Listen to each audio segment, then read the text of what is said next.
Check the mic and make sure it sound right, boys. Hello, everyone. Today we have a special guest. His name is Anirudh Narayan. He is the founder of Masterlife, which is India's premier upskilling and self-improvement platform. He is also an author. He has written a book called Scale Smart, which helps entrepreneurs and newbies to get their first 1,000 customers. It's a step-by-step guide, which will help you quite a bit. And it's also been part of key projects, and he has helped startups go to IPO status. So he knows it all. So Ani, thank you so much for joining us today. No, thank you for having me. And as I said off camera or off the record, that I really like the name of your podcast. So thank you. Thank you so much. Ani, I know you play basketball and you're pretty good basketball player back in the day. And I don't know if you still play, but have you ever thought of taking up sports as a full-time kind of career? Because you were pretty good at it at some point. I think when I was 16 to 18, I did consider wanting to play basketball, like at least professionally, saying, oh, can we play in India? Can we play in Europe? Or can we play in Australia? And I personally feel like I didn't have the big picture thinking, nor it's only when you look back, you understand it, right? I wish I had someone like a coach to say, Ani, you know what, I believe in you. I think you can play abroad and actually make a career out of it, right? So, because what is your worldview at 16 or 18 when you're like, hey, I don't know any Indian that's really played abroad and made it? Yeah. Right. So that becomes your worldview. And plus, you don't necessarily believe in yourself as much, or maybe I didn't. I thought I could play for India if I wanted to. And a part of me was also a little rational, saying, is there a market to actually make money? And like kind of live a life around that. So I did think about it. And I think between the age of 16 to 19, I did consider it. I want to take a year off and play for India because I was called for India camp when I was 18 years old and under 18. And then somehow, I don't know, I remember my mom in some sense saying, you know what, maybe you should try this after you finish your college. But by the time you become 21 and then you're having a ton of fun in college and you're playing basketball consistently, like it's, you're like, maybe there are other things to do. I think maybe, but personally, like I spent like 4.5 years in New York as well. And I still play basketball today. Obviously, like I try to go play basketball once or twice a week. Yeah. Either at Indranagar or at Kantirwa. Okay. I remember playing basketball. So I was in New York from the age of 24 to 29 almost. And I remember playing basketball, a lot of street ballers, right? Oh, like, the park and what's that park called? The famous the one. Park. Yeah. The Rakko Park's actually not very close by. It's not very easy to get there. Oh, is it? Okay. Yeah. And like, it's like, obviously all these basketball players come there when there's actually like an event. Yeah. But a lot of really good basketball players go to down Brooklyn. There's this beautiful court. It's against the water. You can see the financial district. Oh, wow. There are a couple of beautiful ones close to NYU and downtown and things like that. You realize, dude, I mean, there are some players which is unbelievable and you've not even heard of them. Like they're not even playing D-League. Yeah. So it's just the standard of athleticism is also so high. Like I felt like I was athletic here. I must have been an average athlete in the US. Yeah. They're crazy, right? They're like next level, man. Like even genetically, they're just so different, Yeah. I met 9-year-olds who were trash talking with me and saying, hey, Ani, like, let's play 1-on-1. And then like they would have a 6-pack. And I'm like, dude, like I should be scared of this guy. Oh, I can imagine. So that didn't go. So at what stage did you say that, okay, like probably basketball is not what I want to do and I want to probably get into something like entrepreneurship? I actually wrote a LinkedIn post recently, which is more around like trying to get people to not take themselves too seriously and like not if you don't have a 10-year plan. It's and I think sometimes I've come across as like I've lost interest in the things that I've been wanting to do over a period of time. But I wanted to play basketball, that fizzled out. I did my undergrad in biotech, that fizzled out. I took up a job right after college in Tesco, which is more software engineering, because just that was, I guess, a job that I could make money in. And then I realized, dude, I don't like coding at all. It's no fun for me. I prefer talking to people and things like that. So, and right? I had Yeah. eight. I did computer science and I had 8 lab backs. So all my subjects I failed. So you can imagine what sort of a computer engineer I am. Like I'm still celebrated in my college. Yeah. Which college did you go to? I went to NITE in Yelahanka. Oh, Nitte, nice, nice. Yeah. But engineering, man, such a farce. Really, I wish. I mean, if some of the things that I know today, if I knew back like 10 years back, I mean, I would have dropped out of engineering a long time back. Yeah, sure. Same here.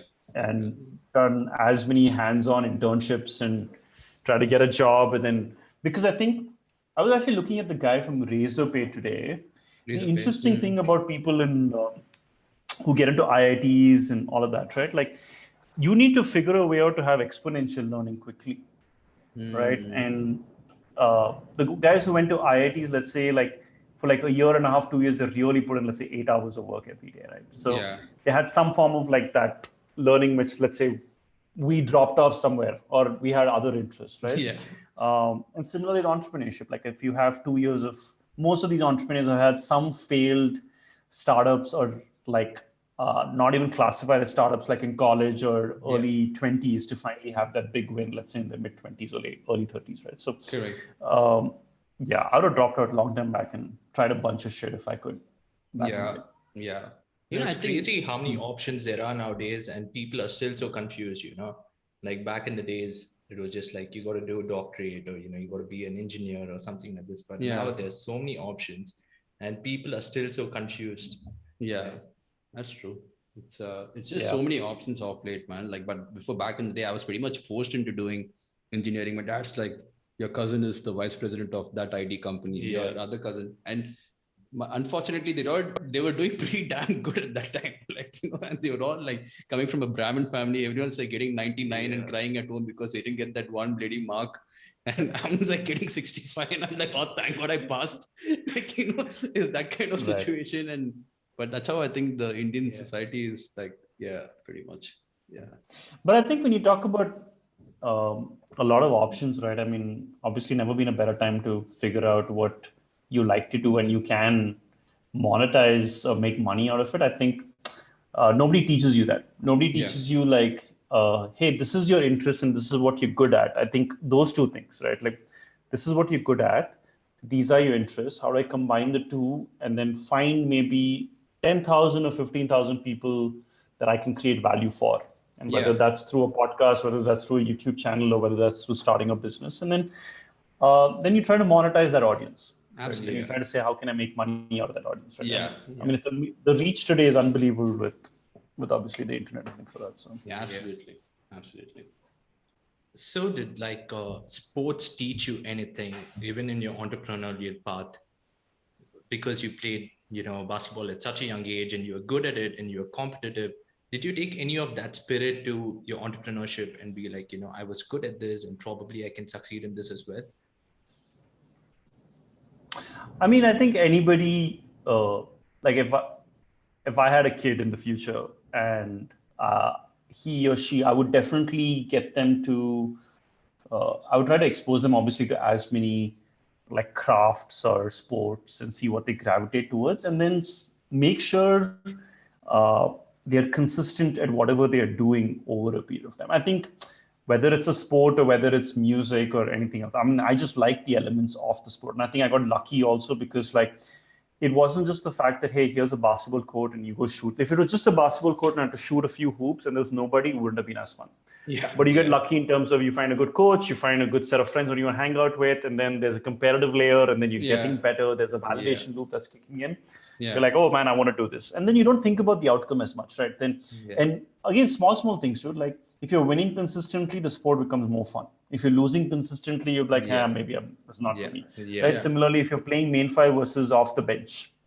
Right. So there are all these nitty-gritties that have to come into play for you to have some sustained interest in over a period of time. Right? But I think with basketball, so I mean, coming back to this, I would definitely want anybody like to have some interest in something for over a sustained period of time, because a lot of intangibles kick in, right?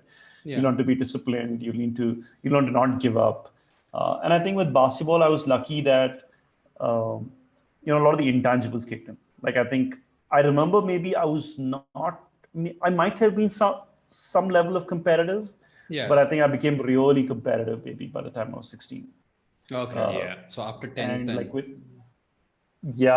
and then like with any time someone would say like, hey, you can't do X. And then actually fundamentally boils down to how you respond to those moments, right? Like if someone says, hey, you can't do X, and I'm like, dude, I will show you that I can. Yeah. Especially Right. like in India, I'll show you. Yeah. I'll show you. Show you, man. I'll show you. Yeah. Okay. Yeah. So that really helped you. I mean, definitely played a part in like just the mindset of winning and, bringing that competitive drive, you would say for sure. I think that's a small aspect of entrepreneurship, and I honestly, dude, I'm still not successful at the level that I would like to be playing at. Yeah. It's I mean everyone, and that's a moving target I get, but because of entrepreneurship, you really need to truly understand the game. You truly need to understand like what are all the moving parts that come into play, especially when you're starting something on your own. It's Correct. a combination of what's the problem I'm solving, how do I make money, how do I raise money, maybe, and understanding the game. That's the skill. Some skills are transferable, Correct. but you have to truly play this game, Yeah. the entrepreneurship game, to understand Absolutely. just all these pieces, right? But Absolutely. the advantage is like I would say my skill is like picking up skills. I mean, I like playing games in general. I like playing Settlers of Catan. I like playing poker. I like playing basketball to TT to like you name it. So for me, it's just fun playing games and like to understanding, hey, why did I lose? And I give myself 3 games generally before I say, you know what, I'm going to consistently start winning. But okay. So you sit back and decode why you went wrong, and like I think it's a super, like I don't do that pretty often. Like it's so nice to hear someone say that. Oh, when you look back, to have that kind of curiousness. You should do that with. Yeah, I mean, I think with any sport that you pick up, let's say you're playing Settlers of Catan for the first time. Yeah. You should be very bold the first 2-3 games that you play. Yeah. And make all the mistakes, right? What are we essentially trying to do? You want to have enough experiences to understand all the mistakes so you don't make those mistakes in the future, right? Yeah. And with entrepreneurship, like essentially, like let's say with Masterlife, we also run a marketing agency. Yeah. Right. The amount of mistakes that you end up making here, man, it's like over 20 different areas. So there's a reason why like most investors also want to put money in like second-time entrepreneurs, or second time, like hey, first time whether you failed or whether you were successful, but all those learnings, my God, like I traded exponential learning from a place of team to hire, co-founders, how to raise money, right? Like how to do customer feedback, that loop. Just understanding that game. Exactly. Sales, understanding sales, like hustling for sales and all those kinds of things. Yeah, for sure. Yeah. For sure. Yeah, and I think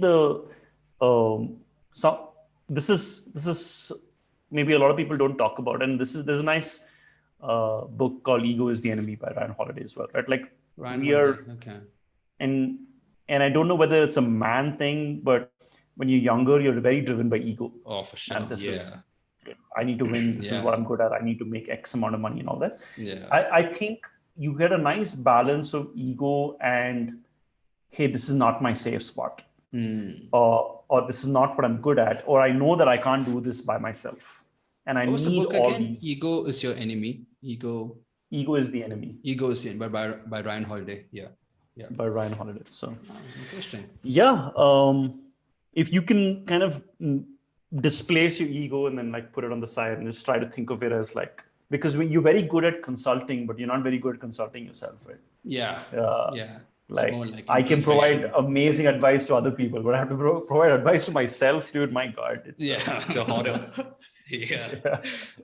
I've seen a video of you, like put up this thing about how to achieve your goals, like where you set up a goal, you're having a step-by-step kind of a thing, how to generate accountability.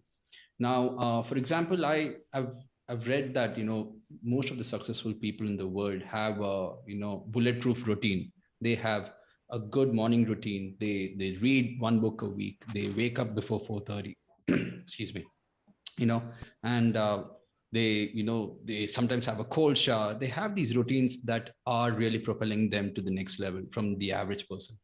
Now, as a growth hacker and someone who's in the space, what would you suggest, or what would be your tips on how to have that accountability in case you slack? Or I'm sure everyone says, oh, at the Jan 1st day, right, I want to lose weight, I want to like do this, but nothing, end of week one, everyone's slacking. So how do we create that routine, and how do we be accountable?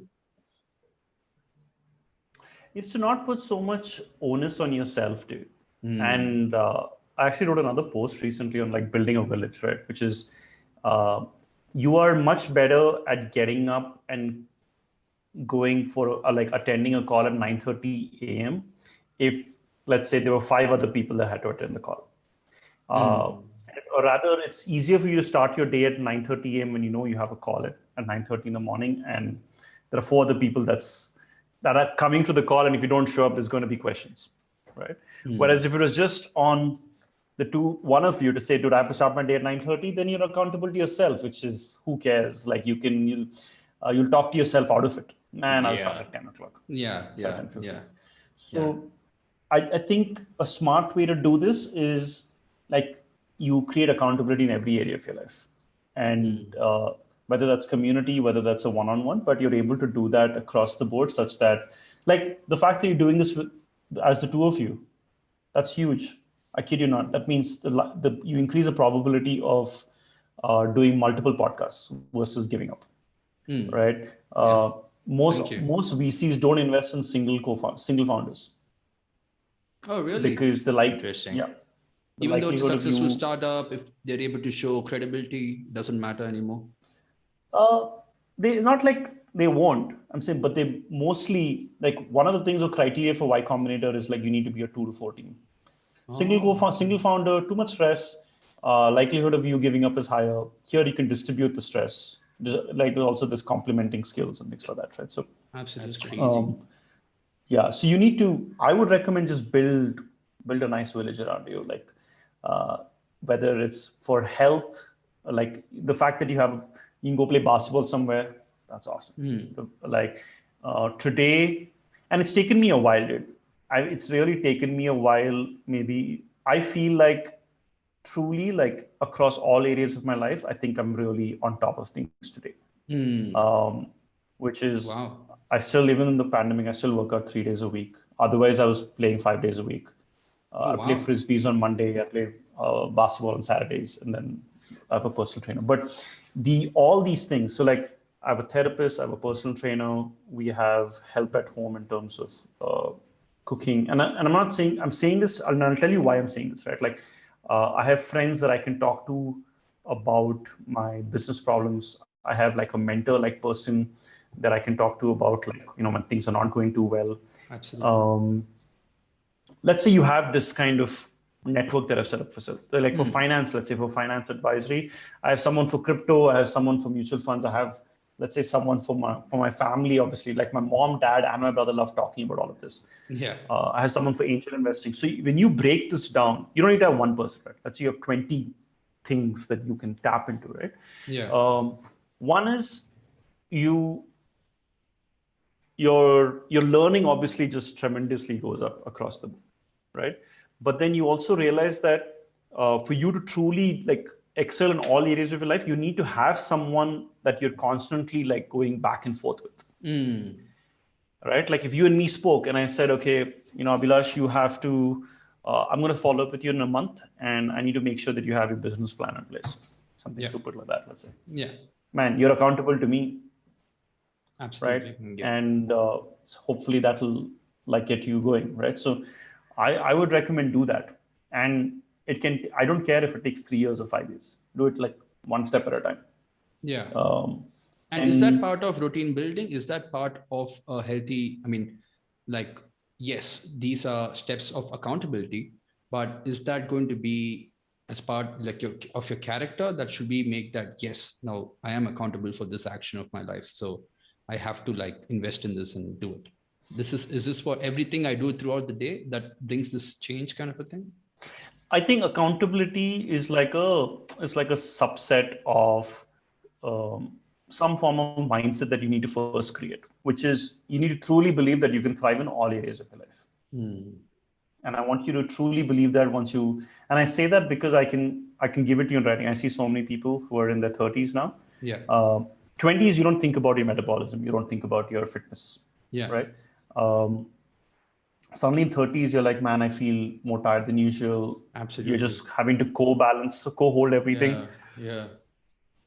So you see your energy levels drop. Hmm. You have to manage finances. You manage relationships. Yeah. If you're with your family, with maybe your companion, you have to take care of your fitness. You have to take care of your mental health. You have to take care of your work. If you have kids, right? Yeah. Like imagine if you started a business and you got married and had a kid at the same time. You're fucked. Madness. literally, those people are superstars who do that. Yeah. In terms of habit formation, like accountability is one piece, but as I said, like you truly feel that you can be on top of everything, and I think most people don't. Most people prioritize one or two things. That's fundamentally, I think, the challenge. Most people prioritize saying, for me, work is really important. Yeah. Or they'll say, dude, for me, my relationship is really important. Actually, surprisingly, you see the distinction between men and women a lot. For men, it becomes, listen, my work is really important. Yeah. Maybe my relationship is number two. And for women, it's usually my relationship is number one. I need to be in love and all that. And then work is number two. That's when we fall apart, like pretty much like I'm busy. You don't have time for me. Yeah. Same thing. Yeah. I thought of an idea actually around it, which is like, can you create like a virtual assistant like person that can help men just be better at relationships, where you decide all your wives or your girlfriend's interests, and then you can put that down, and then like crazy. she or he kind of creates a framework of what needs to be done for this person on a weekly basis, and then you okay it. Bro, you so gotta if it's like, do it. It's going to save a lot of people from their relationships. Trust me. Like, just a reminder. Now you got to go buy flowers for her. Like, say hello.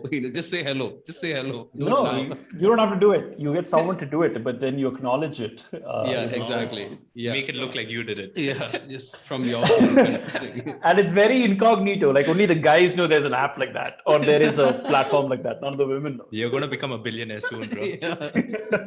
For sure. It's awesome. Now, how did you, Ani, coming to the part where you said that you had all these areas of your life set up, you have people to go to at this point. That's basically a good network. You have a really good network, and having a good network really gets you a lot of things. You either have money and get things done, or you have a network and get things done. That's what I feel. So how do you get to that point where, you actively look for people to connect with and get to that stage where, yes, I can call anyone and be like, hey, I want to get this done. How do you get to that spot? Because I'm sure a lot of people will be like, oh, I want to have these contacts, or I want, like, they see people who have, the life becomes a little easier when you have connections here. Yeah, I just like to add, like, people, kind of hesitate as well to, like, call their friend up if they are in need of anything, reach out to someone else as well, Now the hesitation has come in between what they want to do and what they want to, like, achieve and stuff like that. So how do they get across that hesitation? Good point. I think you want to be on a constant path of self-improvement, and then truly analyze yourself and be like, I actually, surprisingly for me, New York was a very humbling experience. I used to think I was God's own shit till I actually got there. I was like, man, I'm the best looking guy out there. Like, oh, I'm great with chicks. Oh, I'm killing it at work. Oh, nothing's stopping me. And then I went to the US. I kid you not, I felt so small.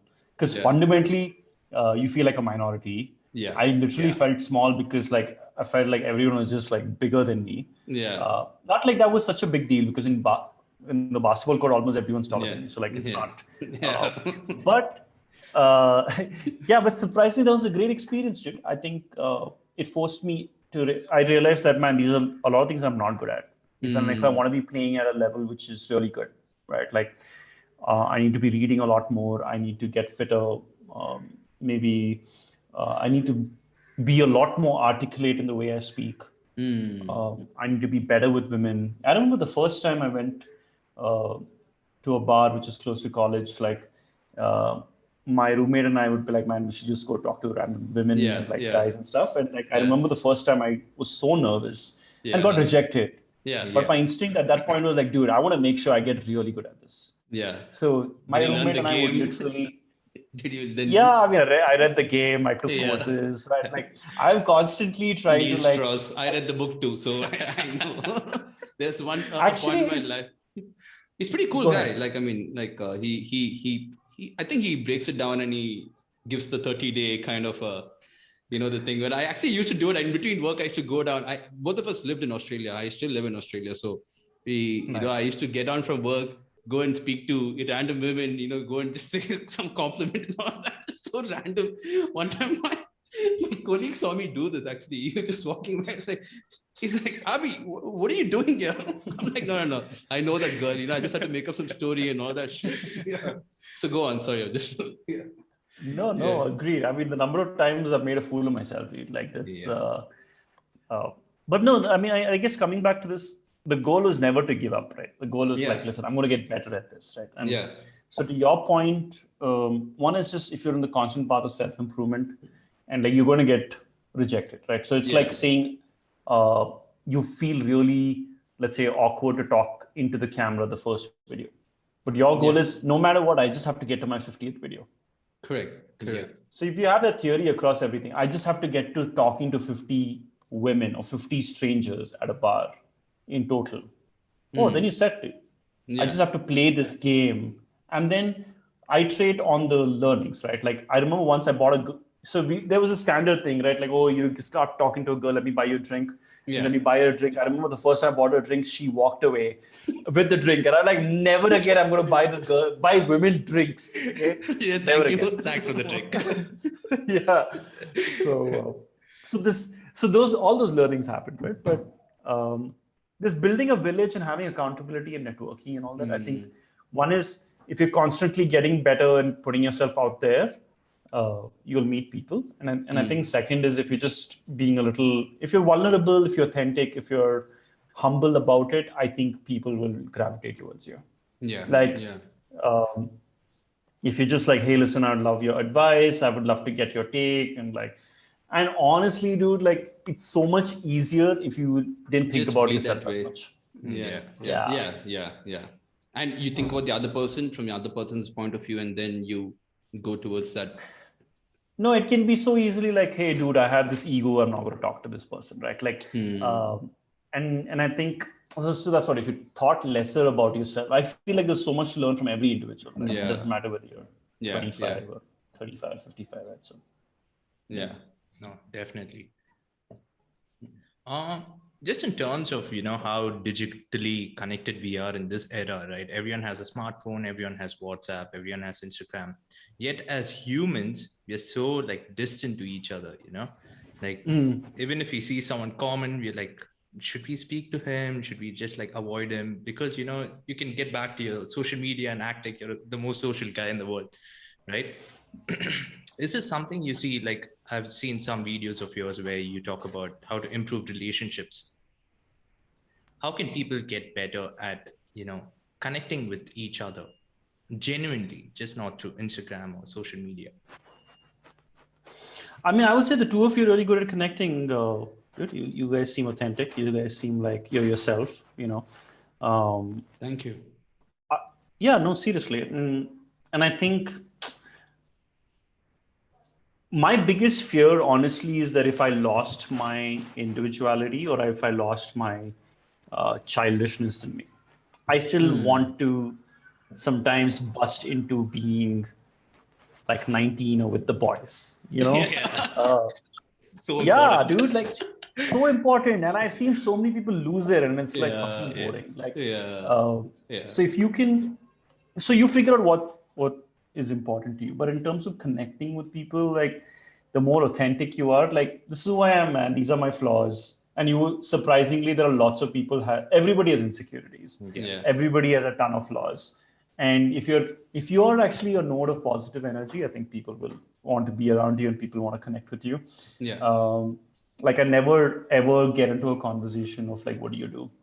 It can become a very like pissing contest and like whether my ego is, inflated or not or deflated, right? But instead it's like, hey man, I really like the shirt that you're wearing.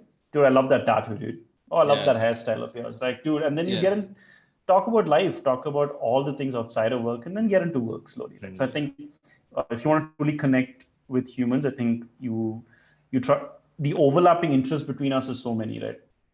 Insecurities, relationships, interests, travel, cover all that shit, and then get to work finally. And actually, honestly, connecting with men and women is, I think I've seen a lot of Indian men connect with men easily, but with women it becomes like, man, I don't know what to say. Because there's suddenly this thing of like, am I going to get laid at the end of this conversation? Expectations. And then as soon as when you start thinking, man, there's a possibility, you're like, shit, I don't know what to say. Right? But if you completely put it out of the conversation, you're good. Yeah, exactly. If you don't think about sex and just talk to her as a person, definitely, something might work. She might like you for that, Just be innocent.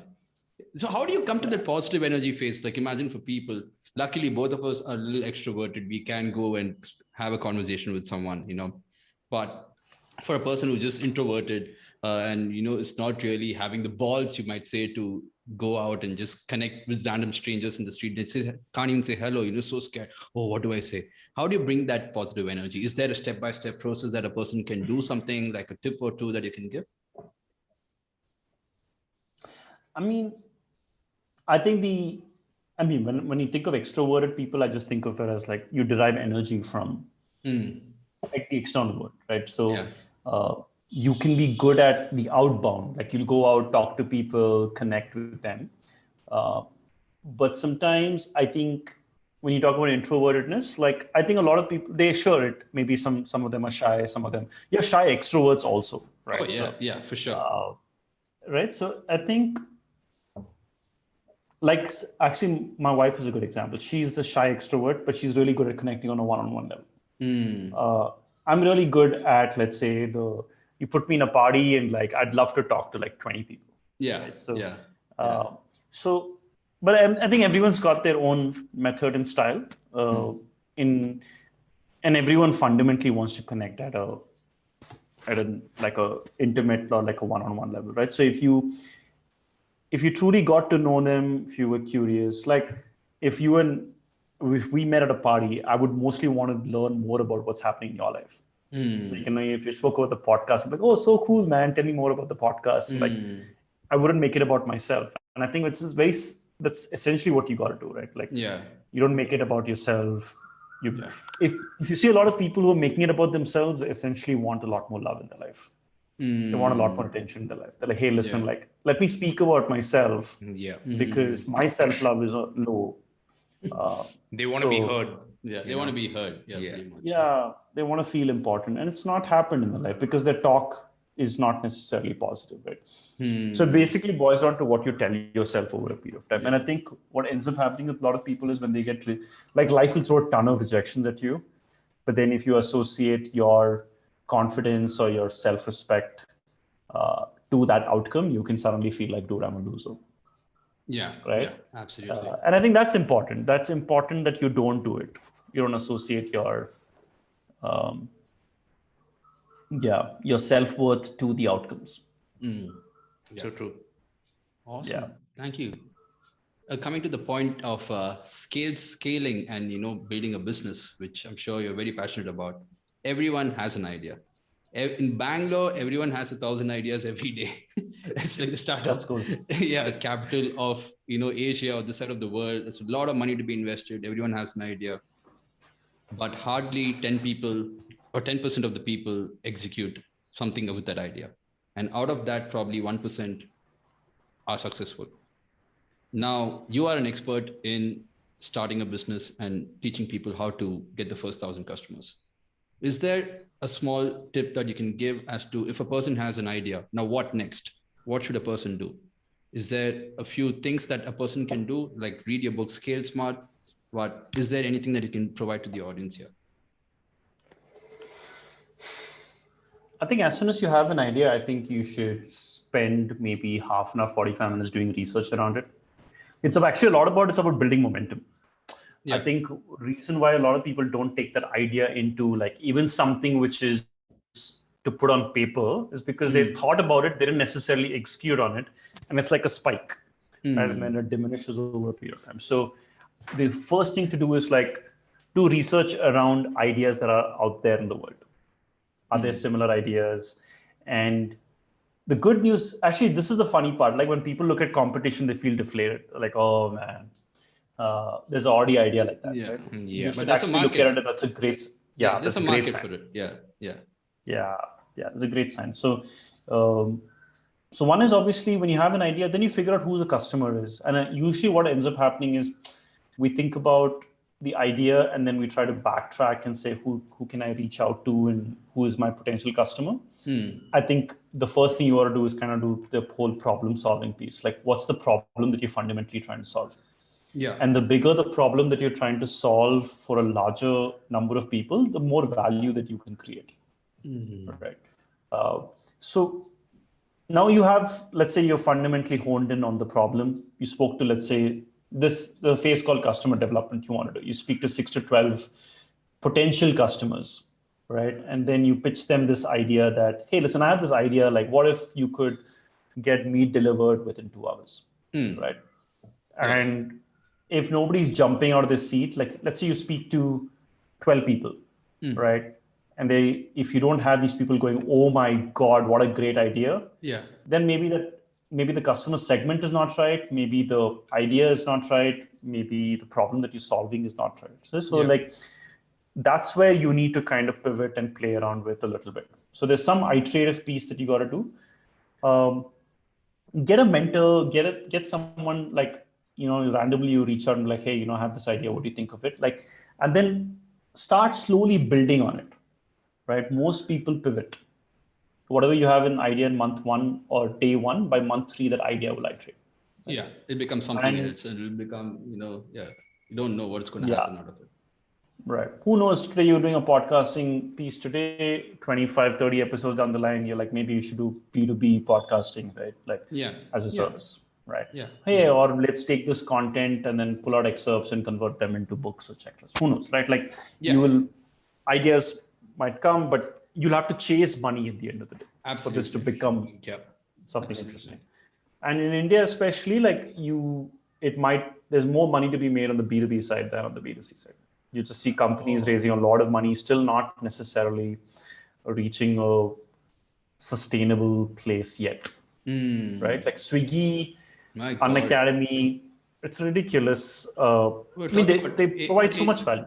8,000 crores? What was that recent kind of raise? They raised money was 8,000 crores or something like that, or 5,600 crores or something? Yeah, so they raised $800 million, which is 5,600 crores. I'm sure like half of it came from us, Abhi. You're just ordering Swiggy every day. Which is great, right? Like that means they're providing so much value already. Like you and me are ordering, I don't know, at least 10, 15 times a month, right? Yeah, easy. So easy. Right? So your average order value is already like 7,000 rupees a month. Yeah. Right. Yeah. So they're just trying to figure out which is that point in time where it starts making sense. Whether that's a 20 horizon or so, they're just going to keep raising money till that happens, right? As long as they're reducing cost per acquisition, money will keep getting pumped in. But to your point, like once you have an idea, figure out what the problem is, try to solve a big problem. Because if you don't solve a big problem, you'll just end up spending more money in marketing.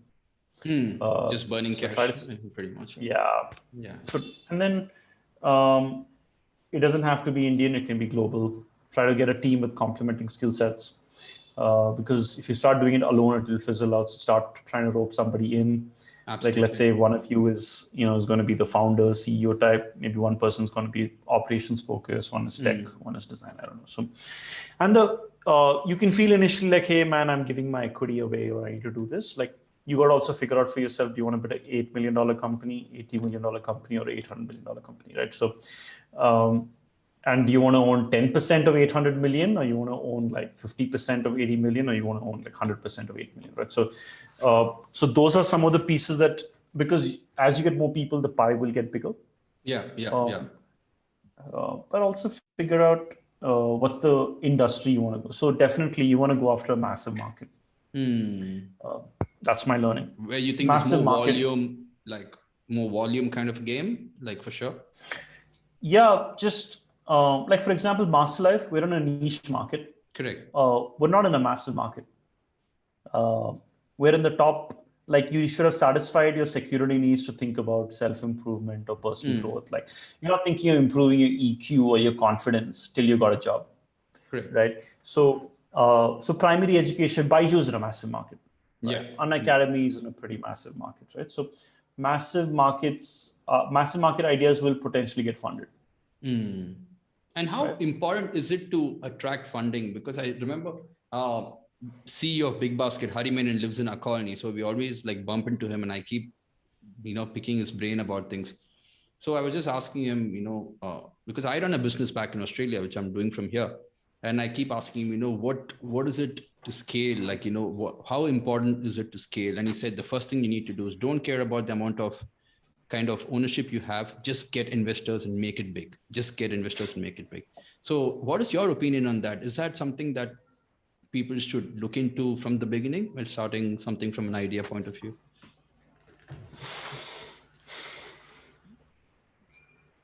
I mean, there are two schools of thought around this. One is surprisingly more the New York City kind of model. The other one is more the SF Valley model. The SF Valley model is like you build the audience and then you monetize in the future. So for that, you keep raising money. Correct. Right? Valuations have nothing to do with revenue. Right? Hey, Cred has raised exactly a ton of money. And there are 2 billion. Yeah. It's just how the Indian companies are going, right? Pretty much right now. Like they're just trying to raise and then build that audience after. It works. I think. It's important to also understand their edge cases, though. It's very rare for some, like Kunal Shah has made a successful exit with his first company. He had already raised $30 million on an idea. Like, so for there's only one Kunal Shah today out of every, let's say, 50,000 entrepreneurs that are deciding to go after an idea. So you have to, first of all, what is entrepreneurship and VC money at the end of the day, right? VC money also, or angel money, will put money on the individual or put money on some sustainable business, right? So if they want to put money in the individual, they're like, hey, this person has done things in the past that will help me increase my capital from X to 10X in the future. Correct. Right? But you ideally want to build a good business, which is like, hey, this is my cost. My revenue is 3X the cost. I am netting some money. And I know that if I raised a round, I can scale quickly and ramp up and move to the next level. So you ideally want to build businesses, to be honest, that are that can make money from day one. That's how I look at it, because there is a sense of financial stress also that will kick in. Correct. So sales is very important from day one. Sales is very important from day one. Should that be an integral part? Because for me, I think like I'm a big fan of sales work. And for me, all my education, like I've really self-improved, is like I want to learn more about sales. And that has helped me build my business. So it's just, everyone talks about, making a company, blah, blah. There's so many other things, but they forget the main engine of the business is sales. And from day one, they don't, like you said, they don't acquire customers, which is like, they don't keep it for the last. They build everything else. Like you were saying, you had a doubt about, building IP, website, all these other nitty-gritties that anyway everyone does for a business. And they keep the customer acquisition for the last kind of thing. And they're like, oh, shit, no, the customer doesn't want it. So what is your kind of take on that? So you think sales is very important? Obviously sales is important. Marketing is really important. Like you got to figure out how to get your customer, because the customer is going to pay for it. So you got to chase revenue for sure. Or you got to chase the potential of revenue, right? Like Cred couldn't have been built without an initial investment, right? Because you have to support employees, you have to support tech. Like they're not necessarily making money per se, right? So they are, but they are betting on, hey, I have this massive audience that I've created where the total addressable market has a lot of money, and I can monetize them in the future in a pretty good way, right? Like Cred could have its own bank in the future, and then hey, I've taken the top 1%. Hey, I have a cred, like a black Amex card, which is for like just cred users, right? Absolutely. And then you're able to make money. Then all this data that they've collected. So if you're able to spin a story like that, and you seem like credible people who can execute on it, cool. But for every person who's had a cred idea, I can tell you 6 people have had it at least, and they haven't raised money, right? So sales is important, or early adopters and retention is really important. But you have to kind of have all the pieces together. Like, I feel like I'm good at sales, but if you don't have a delivery team, then it falls. What's the point? So you need to have a combination. So I would say 30% sales, 30% product. Maybe the rest of it's like kind of ops and sales / marketing. Maybe is 30%. The rest of it's like kind of tech and because you're talking about scalability also, right? Like, what is the user doing sales if you have nothing to sell, right? Yeah. Interesting. And it's easier to sell if you have something beautiful. Yeah. So that means good idea. Or something you're passionate about. Yeah, passion. What do you think about passion? You know, that's another thing actually I wanted to touch base on. So passion, everyone talks about passion, right? Do something that you're passionate about. Like, imagine a person wants to, like, I've heard this somewhere, like this guy who's like a bungee jumping trainer, you know, he's like, yeah, okay, you're a bungee jumping trainer. You're very passionate about it, but you can earn only $40,000 a year, whatever you do. So where does that money versus passion, your earning capability versus passion, you know, where do they clash and what's the fine line between them? Sure. Yeah. So I think it's cool if you're passionate in a massive market. There's money to be made. Yeah. If you're passionate in a small market, and like, for example, I know a lot of people love acting, and like that, it's just the likelihood of your success. So let's say 0.01%, right? So you end up leading a very like month to month, paycheck to paycheck kind of life. And then if you have a huge swing, if you have a win, it's a massive win, right? So depends on the kind of game you want to play. I mean, Steve Jobs talks about, like, I was really passionate about creating products, but man, he was passionate about technology, which is a massive fucking market. So I would say more than it's kind of like the reason why they use passion is because if you're passionate about something, then you'll get good at something quickly, and then if you're good at it, then you'll get rewarded for being good at something. But I think it's important that you identify what your strengths are. Like, I'm passionate about basketball, but I also realize that, man, I can't there's a shelf life to it, right?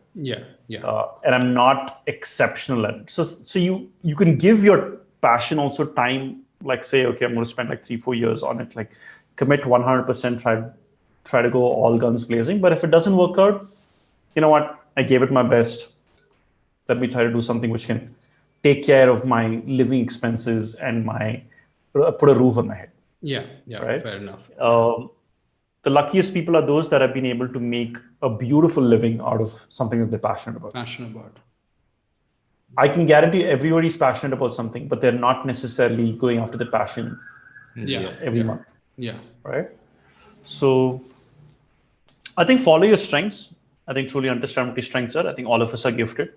We haven't honed it yet, or we haven't kind of massaged it yet. I think Tim Ferriss has this really nice dialogue. He says 25% is finding yourself and 75% is creating yourself. So it's crazy. So your first piece is just finding out what you're good at. Do an exercise, send it out to 15 of your friends and your classmates or people that you work with, saying, hey, what am I good at? Ask them what you're good at. Ask them what you're not good at. What can you be the best in the world at? You'll see patterns. And what you're good at. If you're good at sales, great. Now, there's money in B2B sales. There's a lot of money in sales. So that skill is there. But you have to combine that skill. That's only maybe like 10 or 20% of it. You have to combine that skill with some domain knowledge. So now, what are you curious about, right? So over a period of time, you realize, man, I'm really good at selling B2B SaaS products. Or I'm really good at selling maybe makeup-focused industry products that are above $1,000. I don't know. So like you figure out that niche and that domain knowledge plus the sales, plus let's say you're able to lead a team. So like the combination of these skills will have a compounding effect. Yeah. Yeah. And That's if you fair. can apply that, if you can apply that on a regular basis, on an everyday basis, that's great. Yeah, that's a good way of We looking wrap at up it. with asking Yeah. about Master Okay, Life. Ani, I just want to ask you, what is Master Life? I've seen some interesting courses on the website, and public speaking is something like even I want to do as a course as well and improve at it. So, how did you come up with this idea? First of all, how did you see the gap in the market, and what can people get out of Master Life? So I think I went through my own journey of between the age of 18 to 35, where I was like, man, nobody really taught me these skills. Like I felt like I was thrown in the deep end and I had to figure this stuff out. So uh, I felt like nobody really taught me patience or resilience or financial investing. And I felt like everything, happiness is a skill as well. Yeah. And each of these skills were relevant at different phases of my life. Like I felt like when I was in my 20s, late 20s, I started thinking about my mental health and physical health and financial investing and things like that, right? When you're in your early 30s, maybe, especially for women, if they've had kids, you think about like, oh my God, I'm going through postpartum depression, let's say. So skills become relevant at different stages. And I thought, okay, can we tie everything together? So it started with fundamentally helping people pick up skills. But I was like, how do you personal growth is still a small space. Like, how do you motivate a generation to pick up these skills? Like, what if I could quantify everybody's life skills in the country and then say, Abhilash, you know what, you're 27, your EQs are 0.85, which puts you in the, let's say, 85th percentile in the world or across all Indians. If you improved your EQ by 5 basis points, you could be in the top 1% of all leaders in the world. So the goal was kind of that. So to have like a little more scientific approach to it, and can we get some of the best experts in the country to teach these skills? Fantastic. So I was like, sure, I could teach all of these skills if I wanted to, but then that's going to take me 5 years. Yeah. I build my brand and all that. So like, instead, can we build like a, consortium of people who are really good at each of these things, and then, go to them, create this content end to end, and then see how that goes. So that's how it started. And it slowly evolved into, So it's at a place today where I feel like we're still, we haven't hit exponentiality, but we're sustainable. We're at 22,000 users today. Wow. And that's we have pretty 40 big, man. courses. Congrats. Yeah, that's pretty big. 22,000 is a big number too. Yeah, it is good. We have struggled with trying to raise VC money because we're not 100,000. You know what I mean? Like, yeah. For them, do I see exponentiality quickly in the product? Yeah. But interesting thing is we are kind of coming up with new formats, which is like, we initially have only self-paced programs, but self-paced programs is like, you can do it by yourself, but the completion rates are low. So now we have like, there's a habit forming coach that's assigned to you, there's a habit tracker, and you have to speak to this expert. And it's now broken down into more like a 1 month program.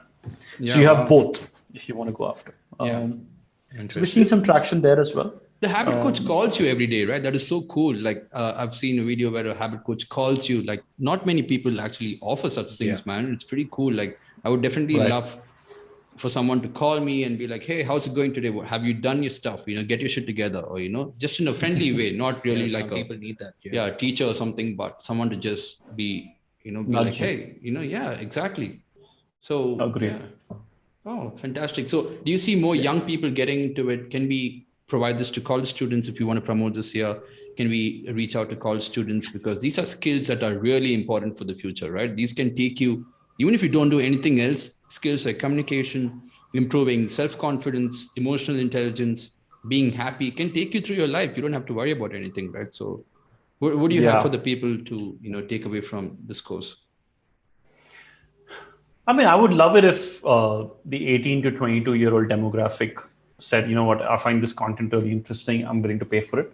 Yeah. But I remember being in college and not paying for shit, right? Like I would buy drinks and spend money and going out, but on personal growth, not really. So from a business angle, you got to figure a way out how can schools and colleges pay for it, and then like it gets free for students. You got to figure out that model. Like the personal growth model really kicks in for the 25 to 40-year-old demographic.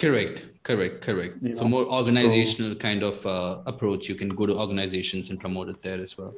That's true. There's a more B2B angle that we're still trying to figure, which is like, how do you build high productivity teams? So like for the leaders, can we just improve their EQ or like their presence and things like that, you know? So, so that becomes a little more like, hey, we have these experts, we can do these sessions, let's do this over 3 to 6 months.